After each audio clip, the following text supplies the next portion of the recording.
السلام علیکم۔ میں اپنے یوٹیوب چینل اردو سیکھیے نورین کے ساتھ میں آپ سب کو خوش آمدید کہتی ہوں۔ امید کرتی ہوں میری ویڈیوز آپ کو پسند آتی ہوں گی، اور میرا چینل اگر آپ کو اچھا لگے تو اسے ضرور لائک اور سبسکرائب کیجیے گا۔ آج ہم اردو گرامر میں صنعت مرات النظیر کی تعریف دیکھیں گے۔ نسیم سحر کلیوں کو چھیڑتی، چڑیوں کو گدگداتی، ٹہنیوں کو ہلاتی، پتیوں کی تالیاں بجاتی چلی، کلیاں کھلی، پھول مہکے، چڑیاں اڑیں،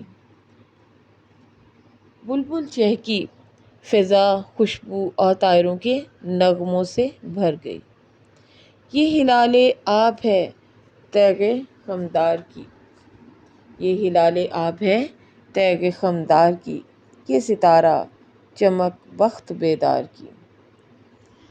ایک ہی مضمون سے تعلق رکھنے والے مناسب الفاظ کو سلیقے سے استعمال کیا جائے اور پڑھنے اور سننے میں عبارت اچھی لگنے لگے تو اسے مرات النظیر کا نام دیا جاتا ہے۔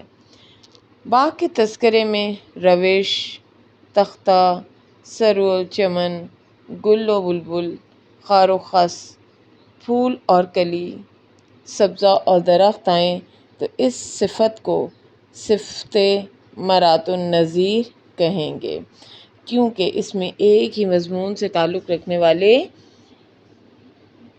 لوگوں اور چیزوں کا ذکر کیا جائے گا۔ اس وجہ سے یہ عبارت پڑھنے میں خوبصورت دکھائی دیتی ہے۔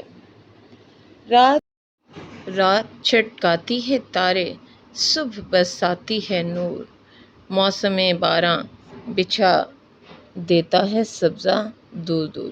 اس شعر میں رات، تارے، صبح، نور، باراں، برساتی ایک ہی مضمون سے تعلق رکھنے والے الفاظ ہیں، اس لیے صنعت مرات النظیر کہلائے گی۔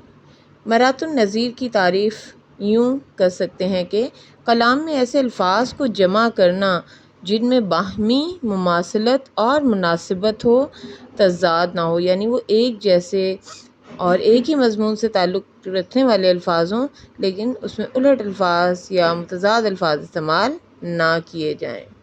رو میں ہے رخش عمر کہاں دیکھیے تھمے، نئے ہاتھ باغ پہ ہے نہ پا ہے رقاب میں۔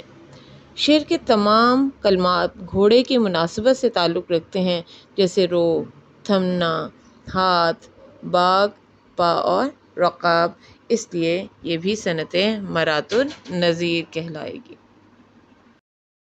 امید کرتی ہوں میری چھوٹی سی کاوش آپ سب کو پسند آئی ہوگی، اور اس طرح پڑھا کر ہم اپنے طلباء و طالبات کے لیے آسانیاں فراہم کر سکتے ہیں۔ شکریہ۔